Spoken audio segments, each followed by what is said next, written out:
माननीय मुख्यमंत्री योगी आदित्यनाथ जी, यूपी के उप मुख्यमंत्री श्री केशव प्रसाद मौर्य जी, उप मुख्यमंत्री श्री ब्रजेश पाठक जी, केंद्रीय मंत्रिमंडल के मेरे सहयोगी और इसी क्षेत्र के वासी श्री भानु प्रताप सिंह जी, यूपी सरकार के मंत्रीगण, सांसदगण, विधायकगण, अन्य जनप्रतिनिधि और बुंदेलखंड के मेरे प्यारे बहनों और भाइयों, यूपी के लोगों को बुंदेलखंड के सभी बहनों भाइयों को आधुनिक बुंदेलखंड एक्सप्रेसवे, इसके लिए बहुत बहुत बधाई, बहुत बहुत शुभकामनाएं। ये एक्सप्रेसवे बुंदेलखंड की गौरवशाली परंपरा को समर्पित है। जिस धरती ने अनगिनत शूरवीर पैदा किए, जहां के खून में भारत भक्ति बहती है, जहां के बेटे बेटियों के पराक्रम और परिश्रम ने हमेशा देश का नाम रोशन किया है, उस बुंदेलखंड की धरती को आज एक्सप्रेस वे का ये उपहार देते हुए उत्तर प्रदेश के सांसद के नाते, उत्तर प्रदेश के जनप्रतिनिधि के नाते मुझे विशेष खुशी मिल रही है। भाइयों और बहनों, मैं दशकों से उत्तर प्रदेश आता जाता रहा। यूपी के आशीर्वाद से पिछले 8 साल से देश का प्रधान सेवक के रूप में कार्य करने का आप सबने जिम्मा दिया है। लेकिन मैंने हमेशा देखा था, अगर उत्तर प्रदेश में 2 महत्वपूर्ण चीजें जोड़ दी जाए, उसकी कमी को अगर पूरा कर दिया जाए, तो उत्तर प्रदेश चुनौतियों को चुनौती देने की बहुत बड़ी ताकत के साथ खड़ा हो जाएगा।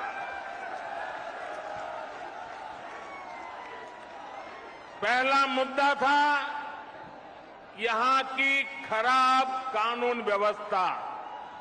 जब मैं पहले की बात कर रहा हूं, क्या हाल था आप जानते हैं।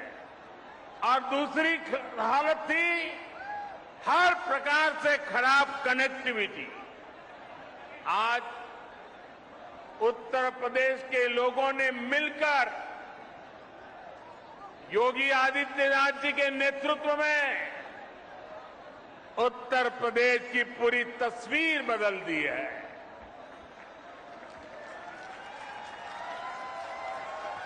योगी जी के नेतृत्व वाली सरकार में कानून व्यवस्था भी सुधरी है और कनेक्टिविटी भी तेज से सुधर रही है। आजादी के बाद के 7 दशकों में यूपी में यातायात के आधुनिक साधनों के लिए जितना काम हुआ, उससे ज्यादा काम आज हो रहा है। मैं आपसे पूछ रहा हूं, हो रहा है कि नहीं हो रहा है? हो रहा है कि नहीं हो रहा है? आंखों के सामने दिख रहा है कि नहीं दिख रहा है? बुंदेलखंड एक्सप्रेसवे से चित्रकूट से दिल्ली की दूरी करीब करीब 3-4 घंटे कम हुई है, लेकिन इसका लाभ इससे भी कहीं गुना ज्यादा है। ये एक्सप्रेसवे यहां सिर्फ वाहनों को गति देगा इतना ही नहीं है, बल्कि ये पूरे बुंदेलखंड की औद्योगिक प्रगति को भी गति देने वाला है। इसके दोनों तरफ, इस एक्सप्रेस हाईवे के दोनों तरफ अनेक उद्योग स्थापित होने वाले हैं। यहां भंडारण की सुविधाएं, कोल्ड स्टोरेज की सुविधाएं बनने वाली है। बुंदेलखंड एक्सप्रेसवे की वजह से इस क्षेत्र में कृषि आधारित उद्योग लगाने बहुत आसान हो जाएंगे। खेत में पैदा होने वाली उपज को नए बाजारों में पहुंचाना आसान होगा। बुंदेलखंड में बन रहे डिफेंस कॉरिडोर को भी इससे बहुत मदद मिलेगी। यानी ये एक्सप्रेसवे बुंदेलखंड के कोने कोने को विकास, स्वरोजगार और नए अवसरों भी जोड़ने वाला है। साथियों, एक समय था जब माना जाता था कि यातायात के आधुनिक साधनों पर पहला अधिकार सिर्फ बड़े बड़े शहरों का ही है। मुंबई हो, चेन्नई हो, कोलकाता हो, बेंगलुरु हो, हैदराबाद हो, दिल्ली हो, सब कुछ उनको ही मिले। लेकिन अब सरकार की बदली है, मिजाज भी बदला है, और ये मोदी है, ये योगी है। अब उस पुरानी सोच को छोड़कर, उसे पीछे रखकर हम एक नए तरीके से आगे बढ़ रहे हैं। साल 2017 के बाद से उत्तर प्रदेश में कनेक्टिविटी के जो काम शुरू हुए, उनमें बड़े शहरों के साथ ही छोटे शहरों को भी उतनी ही प्राथमिकता दी गई है। ये बुंदेलखंड एक्सप्रेसवे चित्रकूट, बांदा, हमीरपुर, महोबा, जालौन, औरैया और इटावा से होकर गुजर रहा है। पूर्वांचल एक्सप्रेसवे लखनऊ के साथ ही बाराबंकी, अमेठी, सुल्तानपुर, अयोध्या, अंबेडकर नगर, आजमगढ़, मऊ और गाजीपुर से गुजर रहा है। गोरखपुर लिंक एक्सप्रेस अंबेडकर नगर, संत कबीर नगर और आजमगढ़ को जोड़ता है।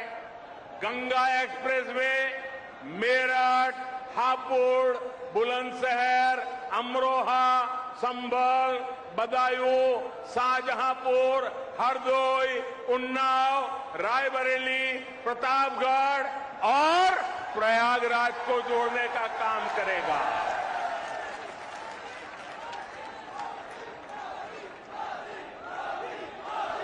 दिखता है कितनी बड़ी ताकत पैदा हो रही है।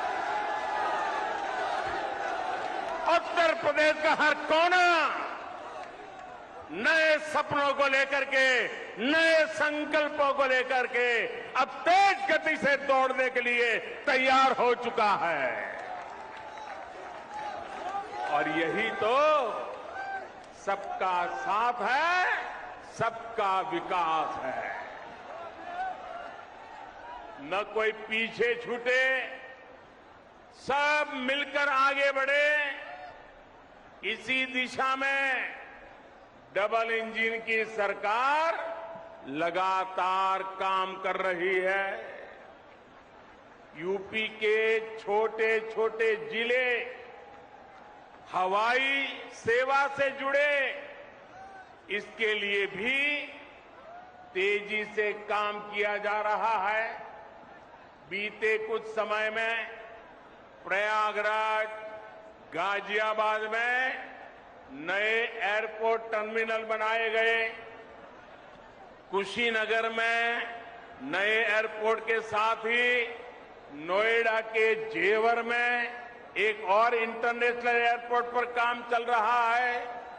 भविष्य में यूपी के कई और शहरों को वहां भी हवाई रूट से जोड़ने की कोशिश हो रही है।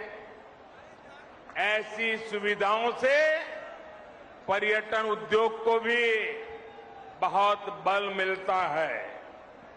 और मैं जब आज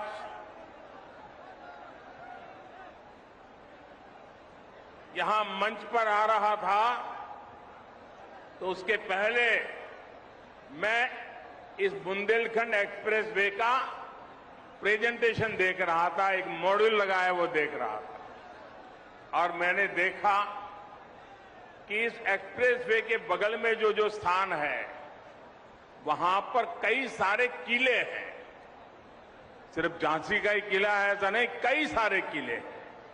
आप में से जो विदेश की दुनिया जानते होंगे उनको मालूम होगा, यूरोप के कई देश ऐसे हैं जहां पर किले देखने का एक बहुत बड़ा टूरिज्म उद्योग चलता है और दुनिया के लोग पुराने किले देखने के लिए आते हैं।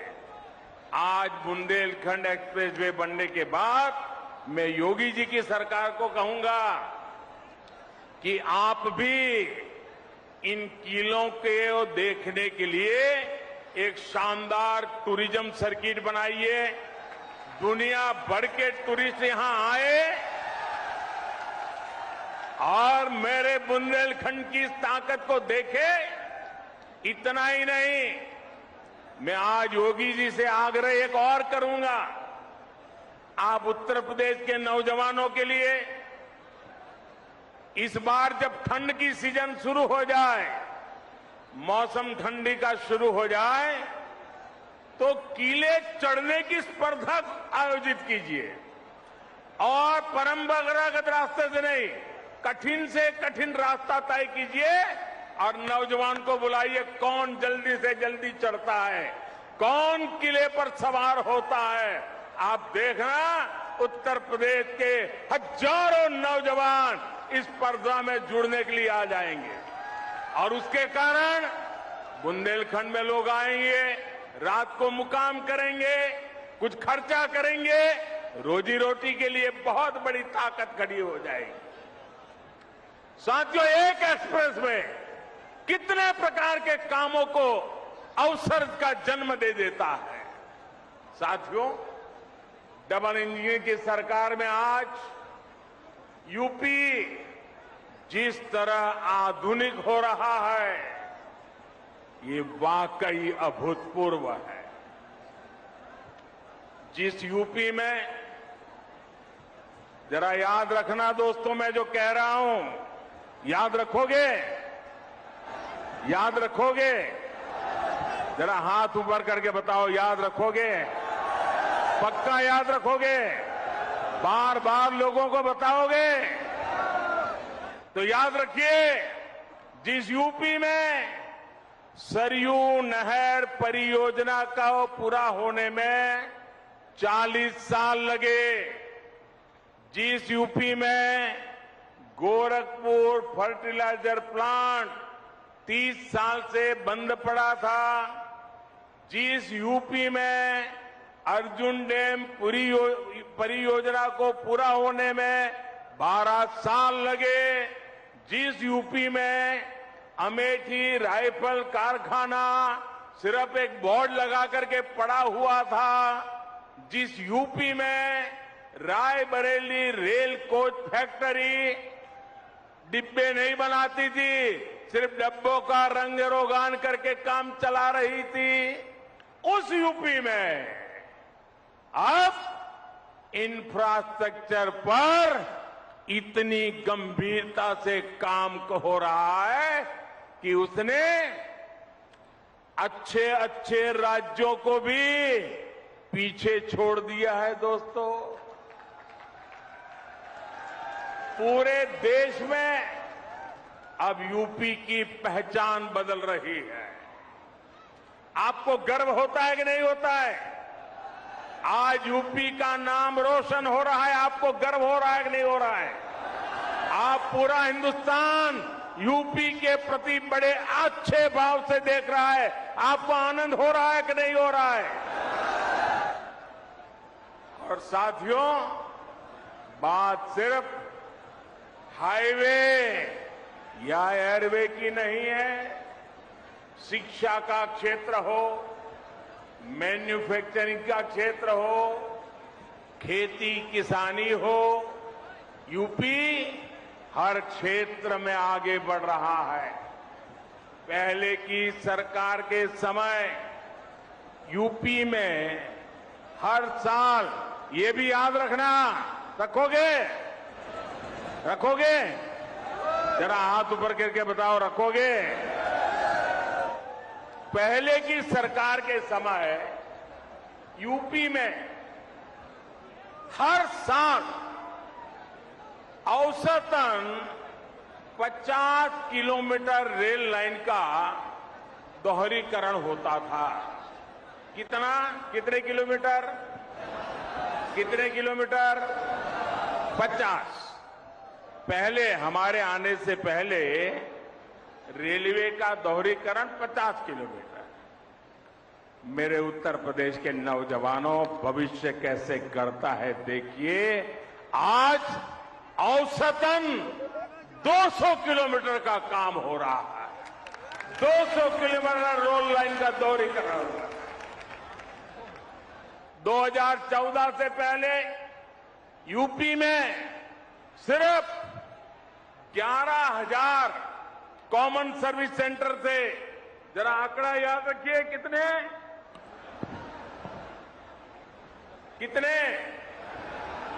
11,000। आज यूपी में 1,30,000 से ज्यादा कॉमन सर्विस सेंटर काम कर रहे हैं। ये आंकड़ा याद रखोगे? एक समय में यूपी में सिर्फ 12 मेडिकल कॉलेज हुआ करते थे। आंकड़ा याद रहा? कितने मेडिकल कॉलेज? जरा जोर से बताइए, कितने? 12 मेडिकल कॉलेज। आज यूपी में 35 से ज्यादा मेडिकल कॉलेज है और 14 नए मेडिकल कॉलेज पर काम चल रहा है। मतलब कहां 14 और कहां 50। भाई और बहनों, विकास की जिस धारा पर आज देश चल रहा है, उसके मूल में 2 प्रमुख पहलू हैं।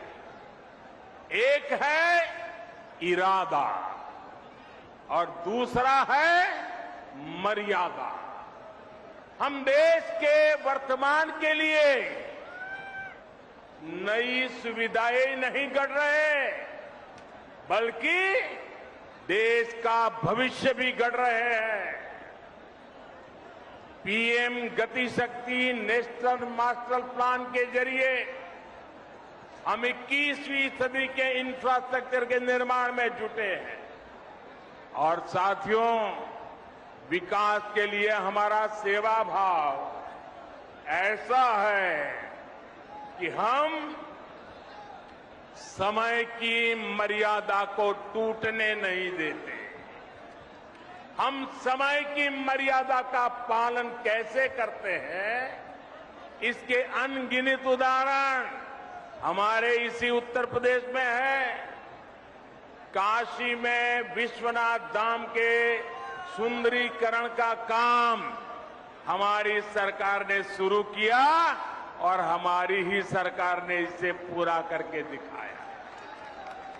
गोरखपुर एम्स का शिलान्यास भी हमारी सरकार ने किया और उसका लोकार्पण भी इसी सरकार में हुआ। दिल्ली मेरठ एक्सप्रेसवे का शिलान्यास भी हमारी सरकार ने किया और उसका लोकार्पण भी हमारी सरकार में हुआ। बुंदेलखंड एक्सप्रेस भी इसी का उदाहरण है। इसका काम अगले साल फरवरी में पूरा होना था, लेकिन ये 7-8 महीने पहले ही सेवा के लिए तैयार है मेरे दोस्तों। और कोरोना की परिस्थितियों के बावजूद कितनी कठिनाइयां हैं हर परिवार जानता है। इन कठिनाइयों के बीच भी हमने इस काम को समय से पहले पूरा किया है। ऐसे ही काम से हर देशवासी को एहसास होता है कि जिस भावना से उसने अपना वोट दिया उसका सही मायने में सम्मान हो रहा है, सदुपयोग हो रहा है। मैं इसके लिए योगी जी और उनकी टीम को बधाई देता हूं। साथियों, जब मैं कोई रोड का उद्घाटन करता हूं, कोई अस्पताल का उद्घाटन करता हूं, कोई कारखाने का उद्घाटन करता हूं, तो मेरे दिल में एक ही भाव होता है कि मैं जिन मतदाताओं ने ये सरकार बनाई है उनको सम्मान देता हूं और देश के सभी मतदाताओं को सुविधा देता हूं। साथियों, आज पूरी दुनिया भारत को बहुत आशा से देख रही है। हम अपनी आजादी के 75 वर्ष का पर्व मना रहा है। अगले 25 वर्षों में भारत जिस ऊंचाई पर होगा उसका रोड मैप बना रहे हैं। और आज जब मैं बुंदेलखंड की धरती पे आया हूं, झांसी की रानी लक्ष्मीबाई के इलाके में आया हूं, यहां से इस वीर भूमि से मैं हिंदुस्तान के 6 लाख से भी ज्यादा गांव के लोगों को करबद्ध प्रार्थना करता हूं कि आज जो हम आजादी का पर्व मना रहे हैं, इसके लिए सैकड़ों वर्षों तक हमारे पूर्वजों ने लड़ाई लड़ी है, बलिदान दिए हैं, यातनाएं झेली है। जब 75 वर्ष है, हमारा दायित्व बनता है अभी से योजना बनाए। आने वाला 1 महीना 15 अगस्त तक हर गांव में अनेक कार्यक्रम हो, गांव मिलकर के याद कार्यक्रम करे, आजादी का अमृत महोत्सव बनाने की योजना बनाए, वीरों को याद करे, बलिदानियों को याद करे, स्वातंत्र सेनानियों को याद करे। हर गांव में नया संकल्प लेने का एक वातावरण बने, ये मैं सब देशवासियों को आज इस वीरों की भूमि से प्रार्थना करता हूं।